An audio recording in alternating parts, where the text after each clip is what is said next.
শুটকি এবং লাউ শাক দিয়ে মজাদার একটি রেসিপি। আসসালামু আলাইকুম বন্ধুরা, আজ আমি আপনাদের সাথে শেয়ার করব মজাদার শুটকি দিয়ে লাউয়ের শাকের একটা রেসিপি। প্রথমে শুটকিগুলো গরম পানি দিয়ে খুব ভালোভাবে পরিষ্কার করে নিতে হবে। এখন একটি কড়াইয়ে পর্যাপ্ত পরিমাণ তেল নিতে হবে, পেঁয়াজ কুচি নিতে হবে।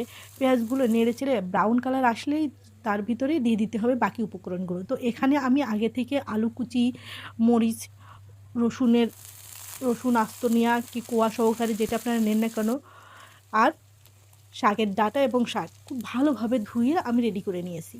পেঁয়াজ ভাজা হয়ে গেলে এতে ধুয়ে রাখা শুটকিগুলো দিয়ে কিছুক্ষণ নাড়তে হবে। এতে করে শুটকির ঘ্রাণটা কিন্তু খুব দারুণ আসবে।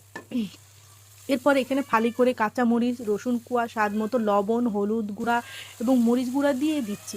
সামান্য পানি দিয়ে মশলাগুলো খুব ভালোভাবে কষিয়ে নিতে হবে। মশলা যত কষানো হবে তরকারির টেস্টে কিন্তু ততটাই মজা হবে। মশলা কষানো হয়ে গেলে এতে কুচি করে রাখা আলুগুলো দিয়ে মশলার সাথে খুব ভালোভাবে নেড়ে চেড়ে নিতে হবে। এর পর্যায়ে আমি খানিকক্ষণ পরে দিয়ে দেবো ডাঁটাগুলো। আলু আর ডাঁটাগুলো আগে থেকে দিয়ে দিলে একটু আধা সিদ্ধ হয়ে গেলে তারপরে এখানে আমি অ্যাড করব লাউয়ের শাকটা। তো যেহেতু আমি আলু আর ডাঁটা আগে থেকে সিদ্ধ করে রেখেছি, লাউয়ের শাক দেওয়ার পরে আমার খুব একটা দেরি হবে না। এবার কিন্তু আমার রান্নাটা প্রায় শেষ হয়ে যাবে।